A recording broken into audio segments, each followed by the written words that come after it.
সরকারি চাকরি অধ্যাদেশ ২০২৫ বাতিলের দাবিতে আজও সচিবালয়ে আন্দোলন করছেন কর্মকর্তা কর্মচারীরা। আমরা যেমনটা জানাচ্ছিলাম আপনাদেরকে, এই বিষয়ে বিস্তারিত জানতে আমরা এই মুহূর্তে সংযুক্ত হব আমাদের সহকর্মী রেজওয়ান ফয়েজের সাথে।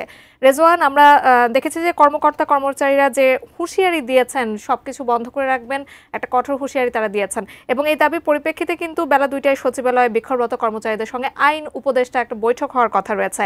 আপনার মাধ্যমে বিস্তারিত জানতে চাই। সকাল থেকেই বাংলাদেশ সচিবালয় কর্মকর্তা কর্মচারী সংযুক্ত পরিষদের নেতৃত্বে বিক্ষোভ চলছিল এই অধ্যাদেশটির বিরুদ্ধে। এই মুহূর্তে যেটি হচ্ছে যে কর্মসূচি আপাতত স্থগিত রয়েছে। আমরা যতটুকু জানতে পেরেছি আইন উপদেষ্টার সঙ্গে তাদের একটা বৈঠকের কথা রয়েছে আন্দোলনকারীদের সঙ্গে। তারপরে আসলে পরবর্তী কি হবে সেটি জানা যাবে। আমার সঙ্গে এই মুহূর্তে আছেন মোহাম্মদ মুজাহিদুল ইসলাম, তিনি মহাসচিব বাংলাদেশ সচিবালয় কর্মকর্তা কর্মচারী সংযুক্ত পরিষদ, তিনি আমাদের সঙ্গে আছেন। তিনি আসলে আপনাকে জানতে চাইব এই মুহূর্তে আপনাদের আন্দোলন কোন পরিস্থিতিতে আছে, আইন উপদেষ্টার সঙ্গে আপনাদের আলোচনার কথা ছিল সেটি কি পরিস্থিতিতে আছে? আইন উপদেষ্টা মহোদয়ের সাথে যেটা 2টার সময় বৈঠক হওয়ার কথা, উনি এখনও সচিবালয়ের ভিতরে আসেন নাই। উনি আসলেই আমরা যাব ওখানে, এবং আমাদের এই আলাপটা চলবে ওনার সাথে। আজকে তো আপনাদের কর্মসূচি স্থগিত করেছেন? না, আজকে কর্মসূচি স্থগিত নাই। তো কর্মসূচি আমরা সরকারকে আলটিমেটাম দিয়েছি যে 4টার মধ্যে যদি কোনো এই গ্যাজেটটা যদি বাতিল না করা হয়, আমাদের আন্দোলন আমরা আবার সাংবাদিক সম্মেলন করে আন্দোলনের আগামীকালের রূপরেখা আমরা বাস্তবায়ন ঘোষণা করব। এই আপনারা যে আন্দোলনটি করছেন, আপনারা শুধু সচিবালয় যারা কর্মকর্তা কর্মচারী আছে তারাই আছেন, নাকি আসলে অন্যান্য সরকার কর্মকর্তা আপনাদের সঙ্গে যোগাযোগ করেছে এরকম কিছু? না, এই আন্দোলনটা তো 18 লক্ষ কর্মকর্তা কর্মচারীর দাবি।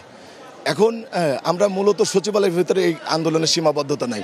এই সীমাবদ্ধতা ছড়িয়ে গেছে সারা বাংলাদেশের ডিসি অফিস, টিউনো অফিস, যেখানেই থাকুক না কেন আমরা সবাইকে মেসেজ পাঠিয়েছি যে এই আন্দোলনের আমরা সবাই শরিক হচ্ছে, কারণ যে এই আইনটা সবারই জন্য প্রযোজ্য। এই শাস্তির যেসব বিধান রাখছে এটা সবারই জন্য তো এক। মানে মোটা থেকে আপনার কোন মানে আইনটির কোন লর ব্যাপারে আপনাদের আছে, আপত্তি আছে? আমরা আপত্তি করছি, যেমন আমি একটু পড়ে শোনাই। সরকারি কর্মচারীদের আচরণ ও দ্বন্দ্ব সংক্রান্ত বিশেষ বিধান।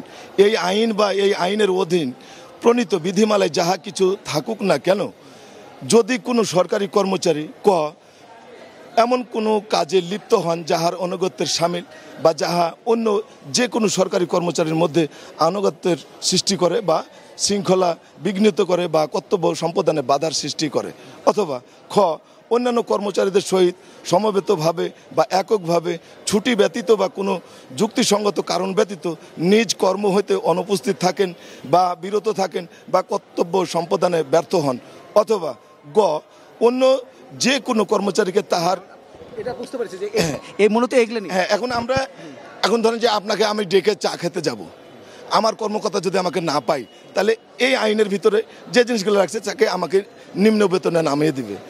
2 নম্বর লিখছে চাকরি হতে অপসারণ করবে। 3 নম্বর হচ্ছে চাকরি হতে বরখাস্ত করবে।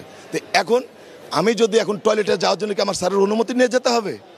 চা খাওয়ার জন্য কি আমার স্যারের অনুমতি নিয়ে যেতে হবে? কালার এক্সপার্ট, জর্জ স্যাপ এবং মাইল্ড অন হ্যান্ডস টেকনোলজি সমৃদ্ধ অরিক্স ক্রিস্টাল ওয়াশ আপনার লন্ড্রি এক্সপার্ট।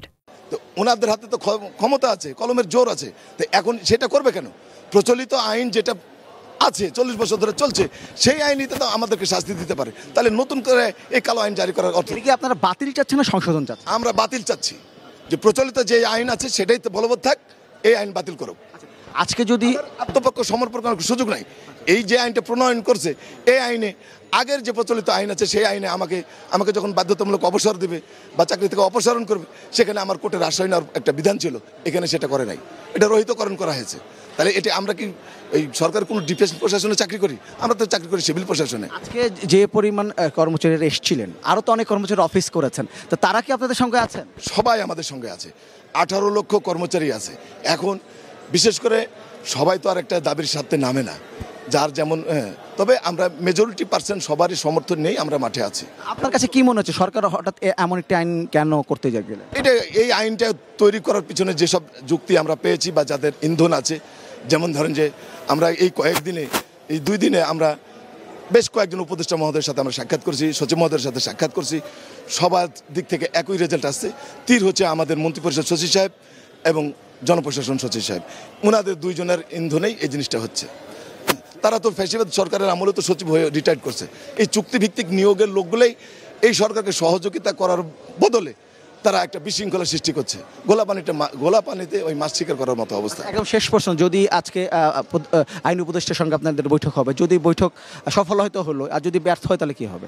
ব্যর্থ হলে আমরা সাংবাদিক সম্মেলন করে আমরা পরবর্তী ঘোষণা কালকের জন্য আমরা কি করব এটা আমরা জানিয়ে দেব। ধন্যবাদ আপনাকে। আপনি শুনছিলেন আসলে এখনো যে অবস্থা, পুরো পরিস্থিতি যেটি আছে সেটি এখন আসলে আইন উপদেষ্টার সঙ্গে এই বাংলাদেশ সচিবালয় কর্মকর্তা কর্মচারী সংযুক্ত পরিষদ যারা আছে তাদের বৈঠক হবে। বৈঠকের পরে আসলে সিদ্ধান্ত হবে যে আসলে আন্দোলনে যাবে নাকি এটি নিয়ে আরও আলোচনার সুযোগ থাকবে। তো এই হচ্ছে সর্বশেষ পরিস্থিতি সচিবালয় থেকে।